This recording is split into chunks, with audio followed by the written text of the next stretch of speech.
عليكم ورحمة الله وبركاته. الحمد لله نحمده ونستعينه ونستغفره ونؤمن به ونتوكل عليه ونعوذ بالله من شرور أنفسنا ومن سيئات أعمالنا. من يهده الله فلا مضل له ومن يضلله فلا هادي له. ونشهد أن لا إله إلا الله وحده لا شريك له. ونشهد أن سيدنا ومولانا محمدا عبده ورسوله صلى الله عليه وعلى آله وأصحابه وبارك وسلم. أما بعد فأعوذ بالله من الشيطان الرجيم. بسم الله الرحمن الرحيم.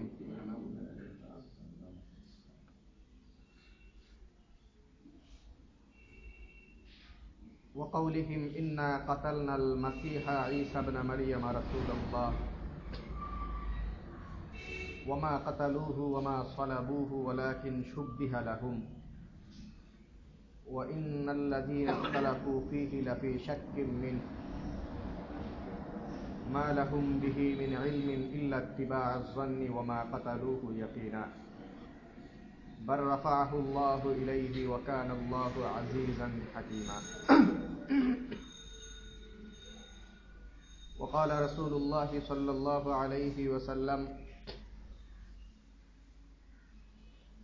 لا يؤمن أحدكم حتى يكون هواه تبعا لما جئت به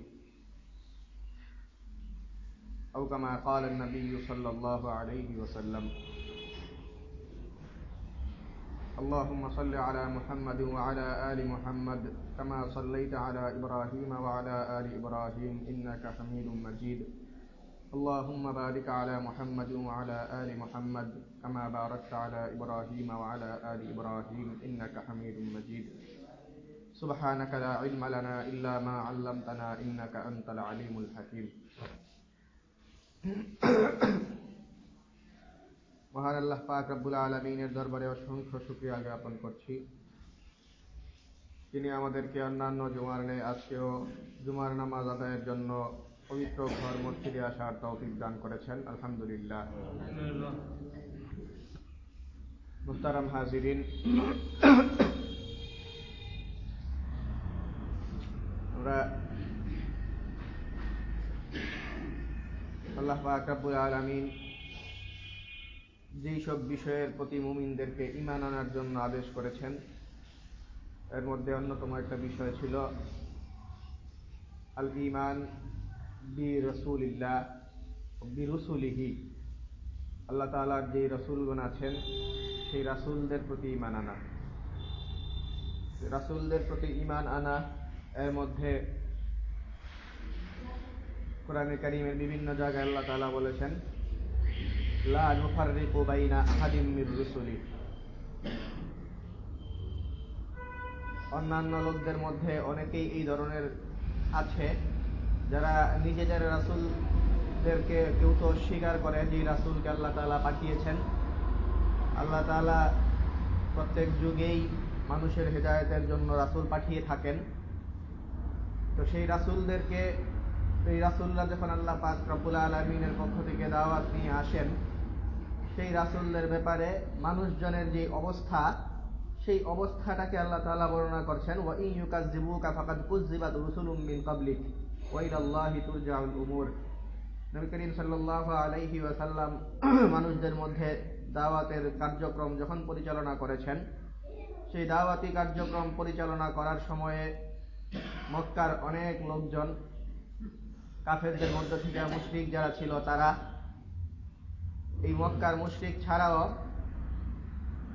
সেই সময়ে এই এলাকার মধ্যে যেই সকল ইহুদি অথবা খ্রিস্টান যারা ছিল তাদের মধ্যে অনেকেই এরকম আছে যারা নবী সাল্লাল্লাহু আলাইহি ওয়াসাল্লামকে তো মেনে নিয়েছিল, কিন্তু বিশাল একটা সংখ্যক লোক নবী সাল্লাল্লাহু আলাইহি ওয়াসাল্লামকে অস্বীকার করেছিল।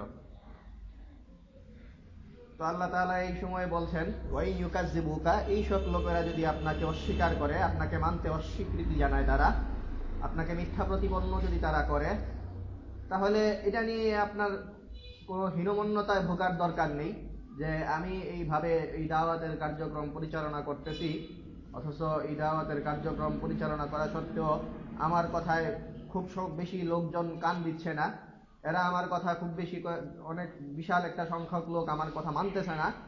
এই কারণে আপনার হীনমন্যতায় ভোগার কোনো দরকার নেই। ফাকাদ কুযযিবাত রুসুলুম মিন কাবলিক, এই আল্লাহ তাআলার দায়িত্ব আপনার উপরে যেটা, সেটা হলো মানুষের কাছে দাওয়াত পৌঁছে দেওয়া।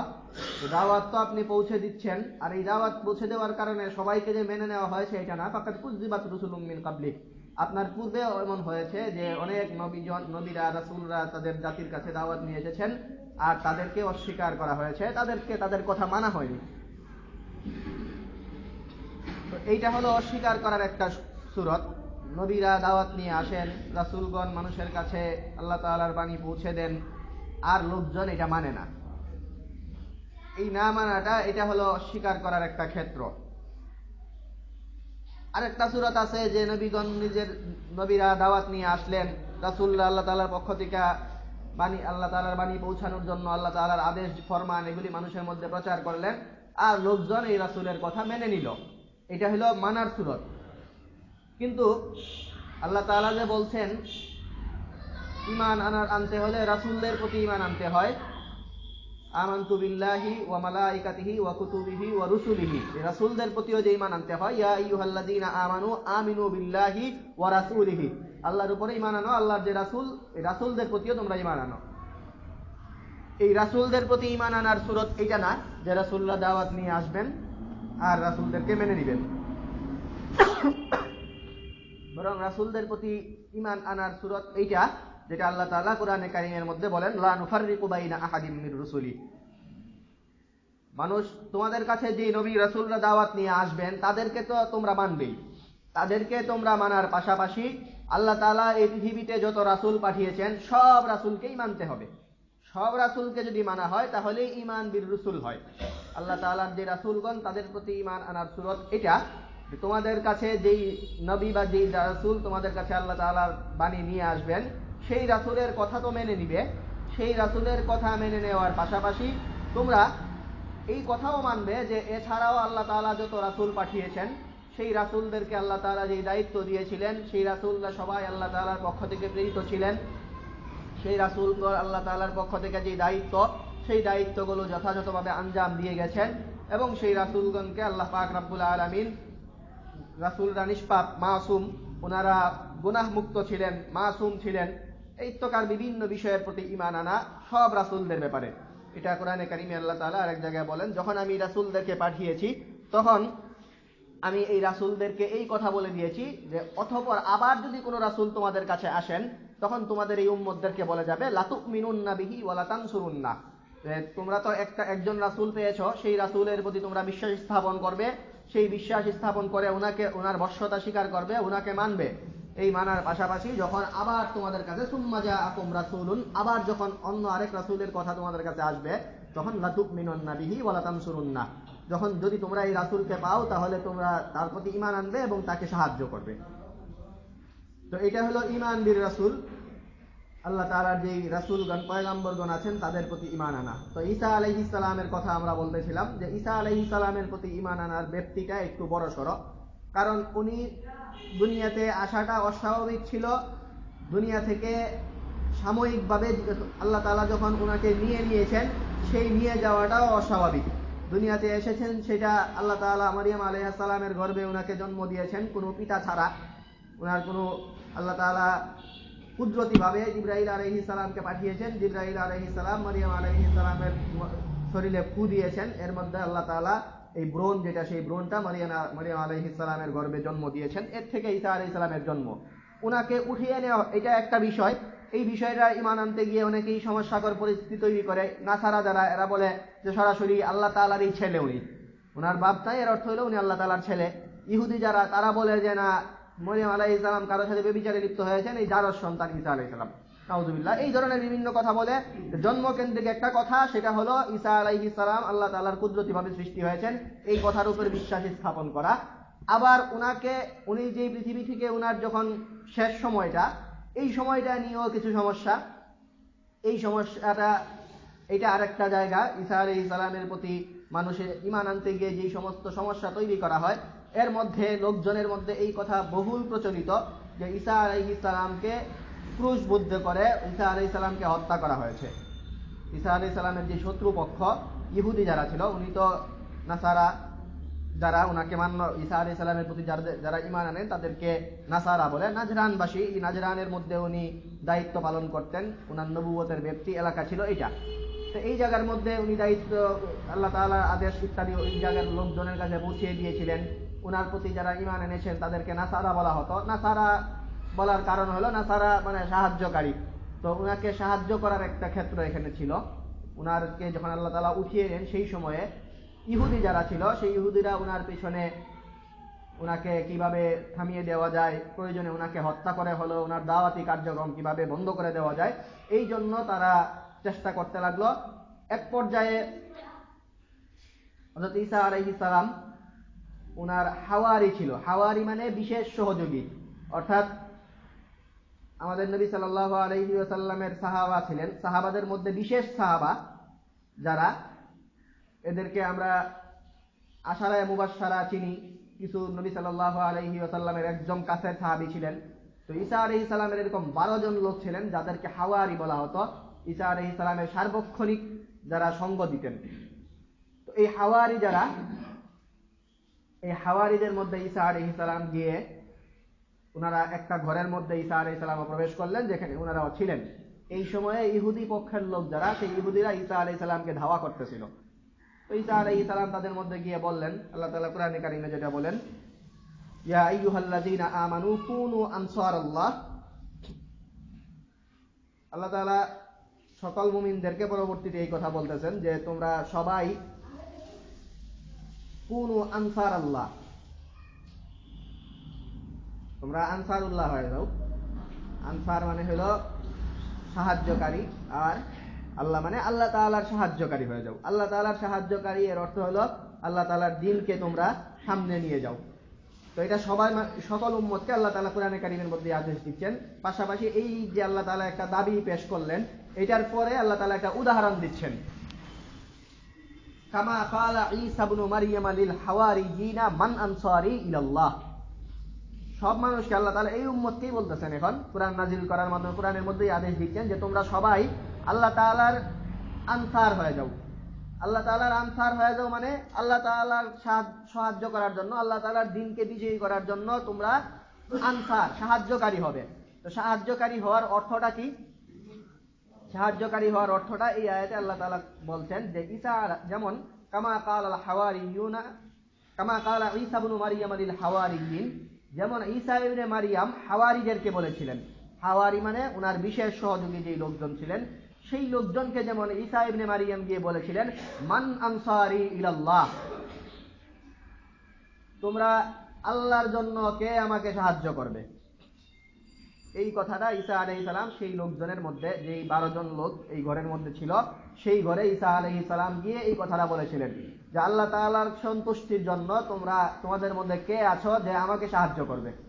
তো ঈসা ইবনে মারইয়াম যেমন তাদেরকে বলেছিল যে তোমাদের মধ্যে কে আনসার হবে, তো তোমরাও এইরকম আনসার হয়ে যাও। আল্লাহ তাআলা আমাদের এই উম্মতকে বলছেন তোমরাও এইরকম আনসার হয়ে যাও। তো এইরকম আনসার মানে ঈসা ইবনে মারইয়াম যেমন হাওয়ারিদেরকে বলেছিলেন তোমরা কেমন আনসার হবে, তার মানে আনসার হওয়ার জন্য ঈসা ইবনে মারইয়ামের যেই হাওয়ারি সহযোগীরা, এরা যেই কাজ করতেছিল, যেই কাজটা করছিল, তোমাদেরকেও আল্লাহ তাআলার সাহায্যের জন্য এই কাজটাই করতে হবে। এটা আল্লাহ তাআলা কোরআনে কারিমে এই উম্মতকে বলছেন। তো কি করেছিলেন ঈসা আলাইহিস সালাম, কি করার জন্য আহ্বান জানিয়েছিলেন তাদের প্রতি? তো ঈসা আলাইহিস সালামকে যখন ধাওয়া করতেছিলেন, ইহুদিরা ঈসা আলাইহিস সালামকে হত্যা করার জন্য উদ্যত হলো, তখন উনি এই ঘরের মধ্যে এসে এই কথাটা বলছেন। তো লোকজন, এরা ঈসা আলাইহিস সালামের সাহাবী, তাও আবার একদম বিশেষ সাহাবী, সবাই প্রস্তুত ঈসা আলাইহিস সালামকে মানার জন্য। ক্বালাল হাওয়ারিয়ুনা নাহনু আনসারুল্লাহ, হাওয়ারিয়িন সবাই বলে উঠলো যে আমরা সবাই আছি, কি করতে হবে বলেন শুধু, নাহনু আনসারুল্লাহ, আমরাই আনসারুল্লাহ। তো ঈসা আলাইহিস সালাম পরবর্তী কর্মপন্থা বাতলে দিলেন এদেরকে। তোমরা আমাকে আল্লাহর জন্য সাহায্য করবে, এর অর্থ হলো আমাকে ইহুদিরা ধাওয়া করতেছে। ইহুদিরা যে ধাওয়া করতেছে, এই সময়ে ইহুদিদেরকে আমি কোথায় আছি এই সন্ধান কেউ না কেউ দিয়ে দিবে।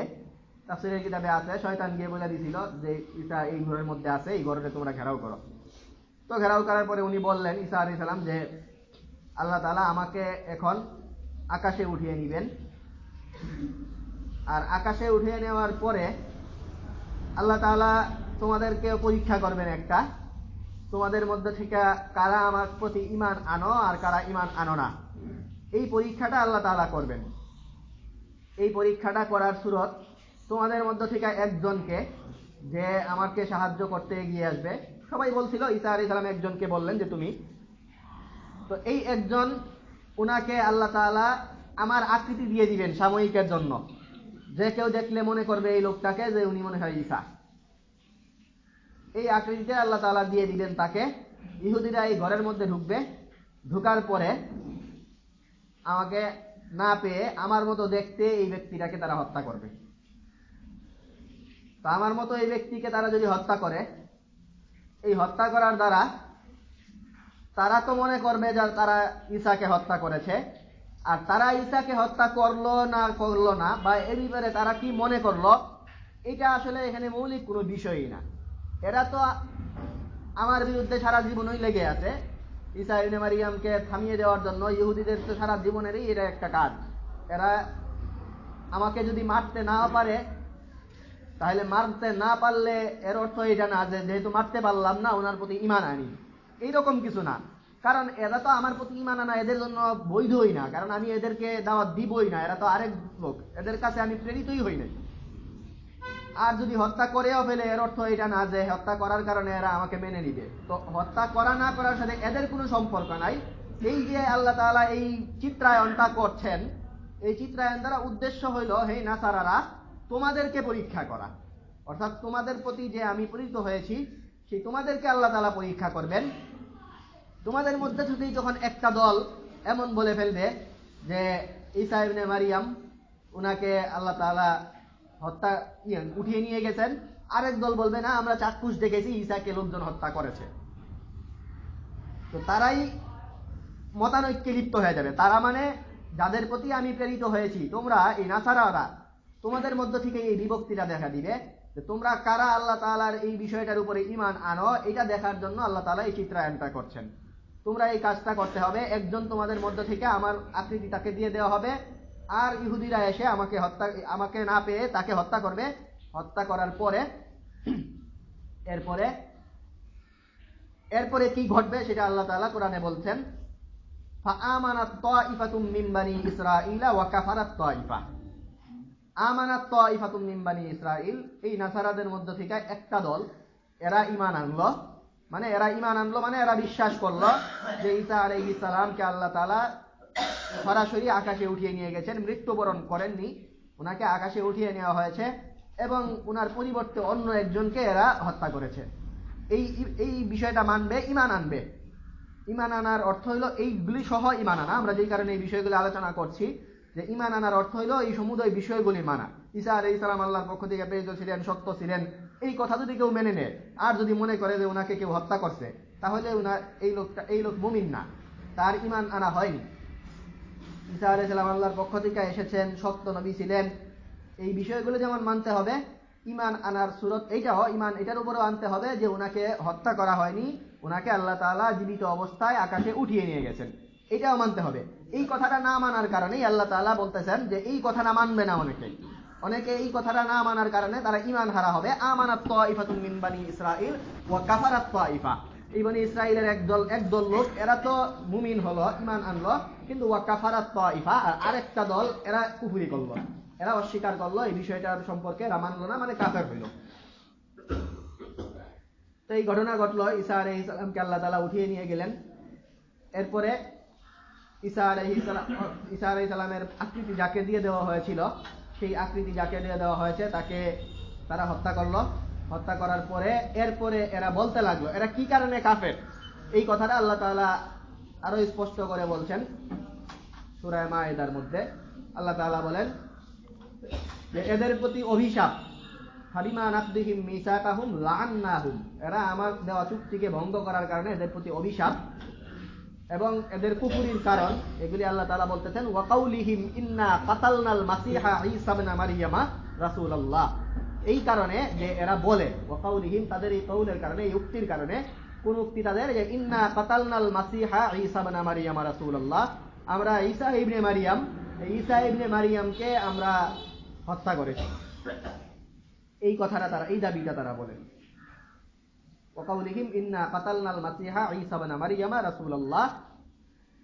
এখানে লক্ষণীয় বিষয়, আমরা যেই কারণে এই বিষয়গুলো স্পষ্ট বলে দিচ্ছি, আল্লাহ তাআলা কোরআনে সুন্দরভাবেই বলতেছেন যে এরা বলে, এদের ভাষ্যটা কি, ইহুদিরা না, এই ইহুদিরা তো বলে যে উনি মিথ্যা নবুয়তের দাবিদার, উনি আল্লাহর পক্ষ থেকে রাসূল না, এরা ওনাকে থামিয়ে দিতে হবে, উনি কি কারণে দাওয়াত প্রচার করতেছেন, এইগুলি। কিন্তু আল্লাহ তাআলা বলছেন যে এদের উপরে যে এরা যে কুফরি করলো আর এদের উপরে যে অভিশাপ, এটা কি কারণে? কারণ এরা বলে, কি বলে এরা, ইন্না কাতালনাল মাসিহা ঈসা ইবনে মারইয়াম, আমরা হত্যা করেছি মাসিহকে, ঈসা ইবনে মারইয়াম মাসিহুল্লাহ, উনাকে হত্যা করেছি রাসূলুল্লাহ, যিনি আল্লাহর রাসূল ছিলেন। অর্থাৎ আল্লাহর রাসূল এটা মানতেছে, আল্লাহর রাসূল মানার পরেও তারা বলতেছে আমরা হত্যা করছি। এই কথা বলার কারণে এরা কুফরি করলো। ওয়ামা কাতালুহু, আল্লাহ তাআলা বলে দিচ্ছেন মা কাতালুহু, এরা তাকে হত্যা করতে পারেনি। ওয়ামা সালাবুহু, এবং হত্যা করে তারপরে নিয়ে শুলিতেও চড়াতে পারেনি। ওয়ালাকিন শুববিহা লাহুম, বাস্তব কথা হলো এরা ধাঁধায় পড়ে গেছে। এরা ধাঁধায় পড়ে গেছে মানে আরেক ব্যক্তিকে ঈসা মনে করে হত্যা করে ফেলেছে, তাদের কাছে এই বিষয়টা সংশয়পূর্ণ হয়ে গেছে। ওয়া ইন্নাল্লাযীনা ইখতালাফু ফীহি লাফী শাক্কিম মিনহু, আর এই ইহুদিরা যারা, যে ইহুদিরা ঈসাকে হত্যা করতে গেল, গিয়ে ধাঁধায় পড়ে গেল, এরা না শুধু, ওয়া ইন্নাল্লাযীনা ইখতালাফু ফীহি লাফী শাক্কিম মিনহু, এই ঈসার অনুসারী যারা, ঈসার অনুসারীদের মধ্য থেকেও যারা তাকে নিয়ে মতানৈক্য শুরু করে দিয়েছে। কেউ বলল যে আমাদের এখন তো তাদের নিজেদের রাসূল, ঈসা আলাইহিস সালাম তো নাসারাদের নিজেদের রাসূল ছিলেন, নিজেদের রাসূলের ব্যাপারে তাদের কি মত? তারা বলল যে আমাদের যে রাসূল ছিলেন সেই রাসূলকে তিনি দিনের জন্য, আল্লাহ তাআলার দিনের বিজয়ের জন্য তিনি জান দিয়ে গেছেন। অর্থাৎ জান দিয়ে গেছেন মানে উনাকে হত্যা করে দেওয়া হয়েছে, উনি নিজেদের দিনের জানকে কুরবান করে দিয়ে গেছেন। আপনারা এই খ্রিস্টবাদ সম্পর্কে যখন শুনবেন তখন আপনারা হয়তো দেখবেন যে তারা বলে যে ঈসা আলাইহিস সালাম উনি নিজের জানকে কুরবান করে দিয়ে গেছেন পরবর্তী জাতির জন্য, পরবর্তী যত মানুষ আছে সব লোকজনের মধ্যে উনি, যারা ঈসা আলাইহিস সালামকে মেনে নিবে, ঈসা আলাইহিস সালামকে মেনে নিবে, তারা বুঝায় শেষ নবীকে মানতে পারবে না, অর্থাৎ খ্রিস্টান থাকবে। এই খ্রিস্টান থেকে যাবে যারা, এদের সবার পাপ মুক্তির জন্য ঈসা আলাইহিস সালাম নিজের জানকে বিলীন করে দিয়ে গেছেন। তো এরা মনে করে যে কোনো ধরনের পাপ করলে কোনো সমস্যা না, অপরাধ করলে এরা কনফিউশন বলে, এরা একটা সময় গিয়ে পোপের কাছে বা পাদ্রীর কাছে কোনো জায়গায় গিয়ে যদি এরা স্বীকারোক্তি করে নেয়, এই স্বীকারোক্তি করে নেওয়ার অর্থ হলো তার পাপ যেগুলি এগুলি ক্ষমা হয়ে গেছে। এছাড়া পাপ করে নিলেও কোনো সমস্যা নাই, পাপ করে সময় সময় গিয়ে স্বীকার করে নিলেই চলে। এটার কারণ হলো ঈসা আলাইহিস সালাম নাকি তাদের এই যে পাপ মুক্তির জন্য নিজের জান কুরবান করে দিয়ে গেছে। এইটা এই খ্রিস্টানদের একটা দল এই চিন্তাটা লালন করে, আর একটা দল ভালো আছে যারা মনে করে যে না, ওনাকে আল্লাহ তাআলা সরাসরি উঠিয়ে নিয়ে গেছেন, এইটাও তারা করে। এই যে মতানৈক্য, ওয়া ইন্নাল্লাযীনা ইখতালাফু ফীহি লাফী শাক্কিম মিনহু, যারা তাকে নিয়ে অনুসরণ করতো এরাও তাকে নিয়ে মতানৈক্যে লিপ্ত হয়ে গেছে এবং লাফী শাক্কিম মিনহু, কিছু লোক সন্দেহের মধ্যে পতিত হয়ে গেছে। মা লাহুম বিহি মিন ইলমিন ইল্লা ইত্তিবাআয যান্নি, যারা এই ধরনের প্রপাগান্ডা ছড়াচ্ছে, যারা বলে যে ঈসা আলাইহিস সালামকে মারা হয়েছে, আবার পক্ষের লোকজন অনেকে একটু ঈসা আলাইহিস সালামের ব্যাপারে বলে যে আমাদের নবী মরে গেছেন, এর মানে হলো দিনের জন্য জান কুরবান করে দিয়ে গেছেন।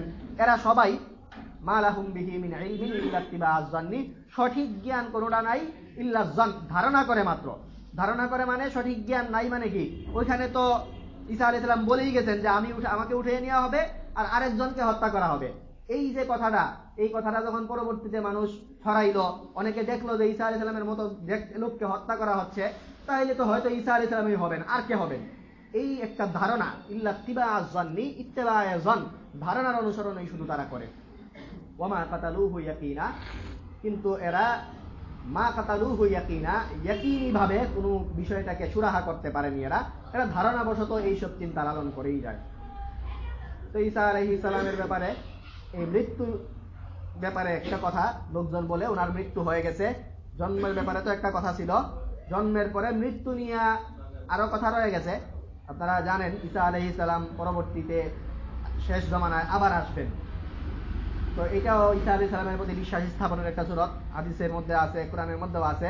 উনি পরবর্তীতে আবার আসবেন, এসে কি করবেন, কিভাবে এরপরে আবার মৃত্যুবরণ হবে, এগুলি পরবর্তী কথা। এর মাঝে ওনার স্বাভাবিক জীবনের যেই সময়ে ওনাকে আল্লাহ তাআলা পাঠিয়েছেন, সেই সময়ে ওনার জীবনের যে শেষ দিকগুলো, সেই দিনগুলো নিয়ে কিছু সমস্যা, যেগুলিকে মানুষ ঈসা আলাইহিস সালামের মৃত্যু হয়েছে বলে মনে করে। এই জায়গাটা ঈসা আলাইহিস সালামের ব্যাপারে ঈমানের আরেকটা গুরুত্বপূর্ণ জায়গা, যে ঈসা আলাইহিস সালামের জন্ম এবং ঈসা আলাইহিস সালামের আকাশে উঠিয়ে নেওয়া, এই দুইটা জায়গায় একটা তো হলো জন্মের ব্যাপারে ঈসা আলাইহিস সালাম কুদরতিভাবে জন্ম হয়েছেন এই বিষয়টা স্বীকার করা, এবং ঈসা আলাইহিস সালামের যেই আল্লাহ তাআলা আকাশে উঠিয়ে নিয়ে গেছেন এই সময় কেউ হত্যা করতে পারেনি, এটা মানুষ মনে করে। কারণ হলো খ্রিস্টানদের মধ্যে এখন আর এই ধরনের লোক খুব কম নাই বললে চলে, যারা মনে করে যে সরাসরি ঈসা আলাইহিস সালামকে আকাশে উঠিয়ে নিয়ে গেছে। এরা সবাই, খ্রিস্টানরা সবাই এখন ক্রুশে বিশ্বাস করে। এরা সবাই বলে ওনাকে ক্রুশবদ্ধ করে হত্যা করা হয়েছে, শুলিতে চড়ানো হয়েছে ওনাকে এই বিষয়টা এখন খ্রিস্টান সম্প্রদায়ের মধ্যে ব্যাপক একটা আকীদা এটা। এই কারণে এই আকীদাটা মুসলমানদের মধ্যে, এই আকীদাটাও বেশ তাদের কাছ থেকে ছড়িয়ে পড়ে। এই জন্য এই বিষয়ে সচেতনতা জরুরি, যে ঈসা আলাইহিস সালামকে কেউ হত্যা করতে পারেনি, ঈসা আলাইহিস সালামের মৃত্যু এখন পর্যন্ত হয়নি। ঈসা আলাইহিস সালামকে আল্লাহ তাআলা সরাসরি জীবিত অবস্থায় দ্বিতীয় আকাশে উঠিয়ে নিয়ে গেছেন। আল্লাহ পাক রব্বুল আলামিন আমাদের এই বিষয়গুলি বুঝার তৌফিক দান করুন। ওয়া আখিরু দাওয়ানা আলহামদুলিল্লাহি রাব্বিল আলামিন।